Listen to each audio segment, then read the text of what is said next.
DA's delegation to the US says they had productive discussions with various stakeholders in that country.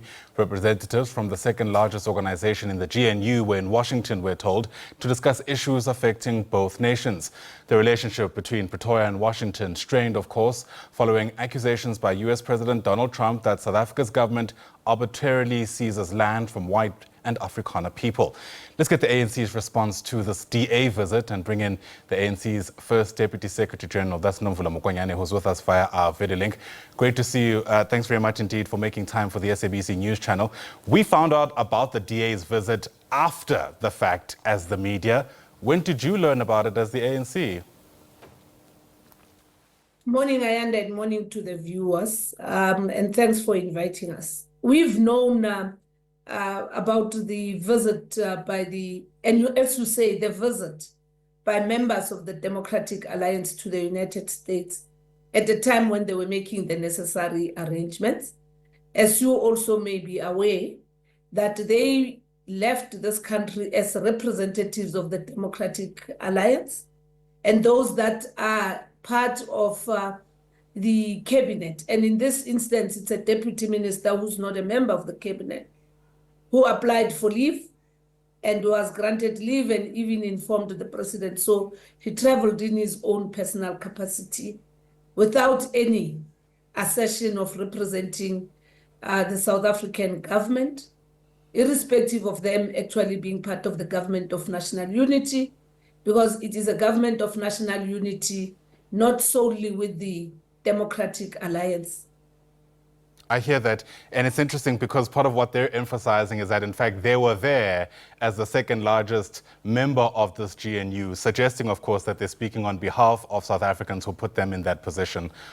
Is your response then that, in fact, this wasn't sanctioned by the GNU, no less the ANC, which leads the pack? Oh, well, they don't need to be sanctioned by us. They never even asked to go and represent the South African government, just as we do going to Palestine, just as we do going to the United States, just as we do going to Cuba, just as we do as the party, traveling and presenting our own positions. The DA is entitled to that.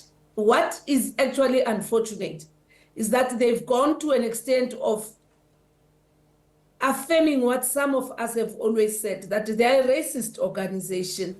Because here they say we passed 3 laws that are influenced by racial discrimination, when in actual fact, the laws passed by the South African government pre and post the 30 years of democracy, including the 7th administration, are laws that seek to redress a very arrogant crime against humanity system, apartheid, and even in this instance, here comes the DA representing the minority of minorities, again, want to actually refer to laws that seek to redress as racially influenced.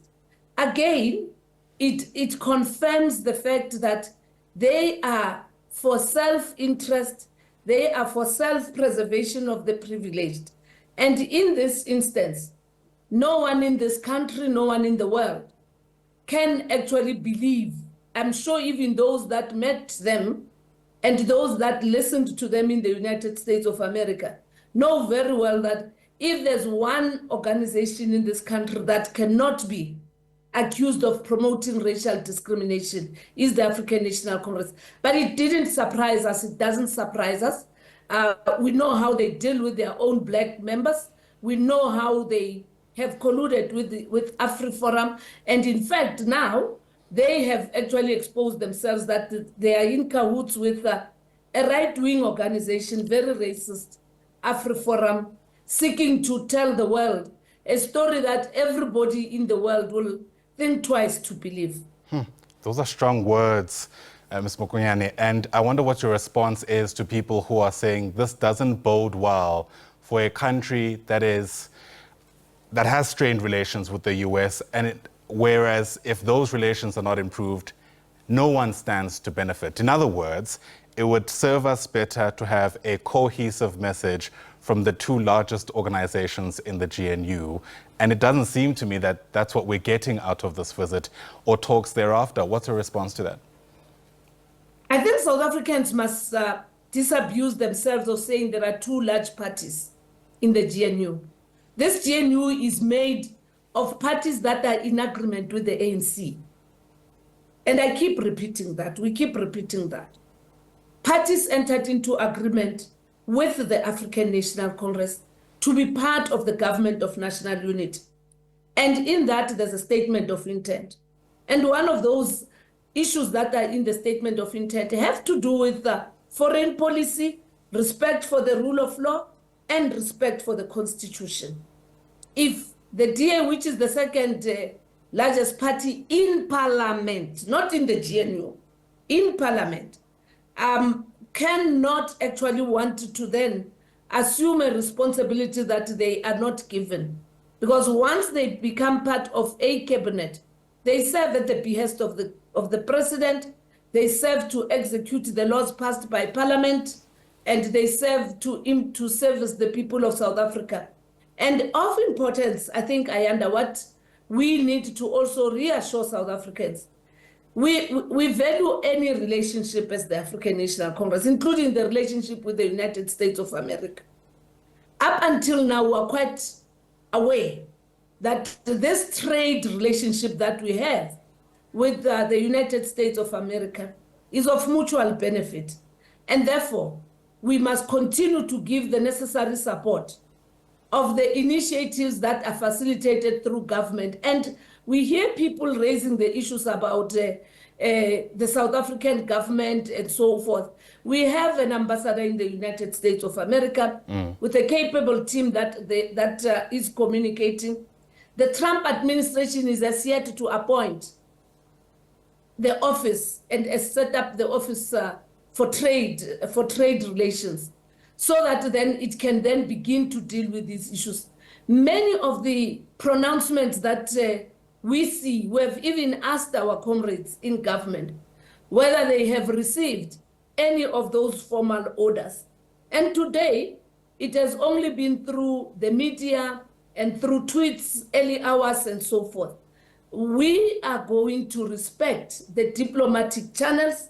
We are going to respect the sovereignty of the United States of America and the fact that they elected Donald Trump. We have our foreign policy. Yeah. We are quite jealous about our trade policy and trade relations. Not so long ago, you know yourself, that we had a delegation of the South African government and also various political parties, including the ANC in the United States of America, engaging on issues of trade led by Comrade Pax Tau, and they are negotiating platforms on trade relations.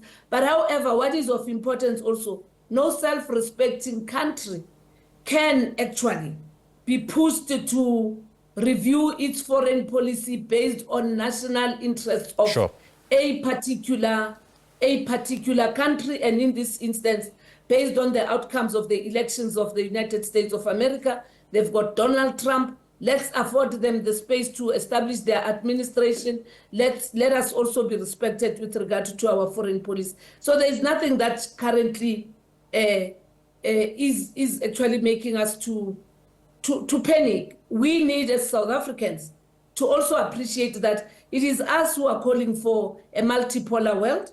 It is us who are calling for the respect of the multilateral platforms. Sure. And where there are bilateral relations with the United States of America, just as we have bilateral relations with Cuba, those relations must be based on mutual respect, sovereignty, and most importantly, issues of mutual benefit, and not about dictating foreign policy to any country. Right.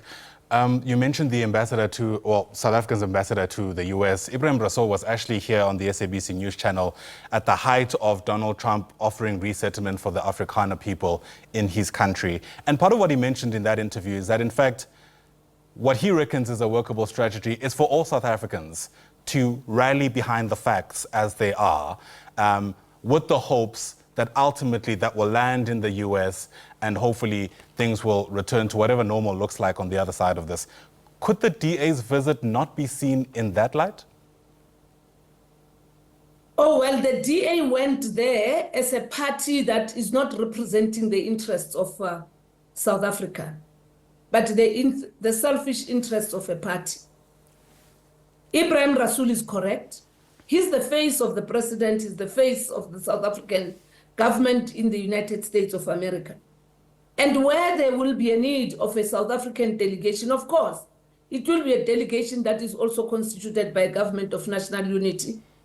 If members of the DA, not the DA, if members of the DA who are part of the cabinet happen to be part of the delegation as they were part of a delegation to the People's Republic of China, which they came back having, seen a new Jerusalem, they will be part of a collective and they will be helped to understand the politics of multilateralism, the politics of national sovereignty, and most importantly, issues of national interest.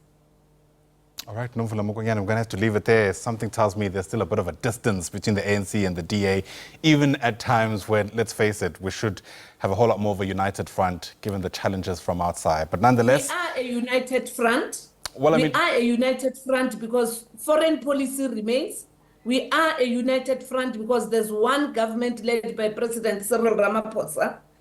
We can't also undermine the issue of diversity in this country, but what we must resist, it's people who want to misrepresent our country and want to allege that we are pursuing racially influenced laws, when in fact we are the only party in this country that stands for unity, diversity, and promotion of non-racialism. They have been exposed for who they are, collaborating with right-wing formations, collaborating to undermine a country, but we do support the initiatives as well as the economic diplomatic processes that are unfolding. Right. And when the time is right, we're looking forward to the president presenting to South Africa the journey we have traveled. Okay.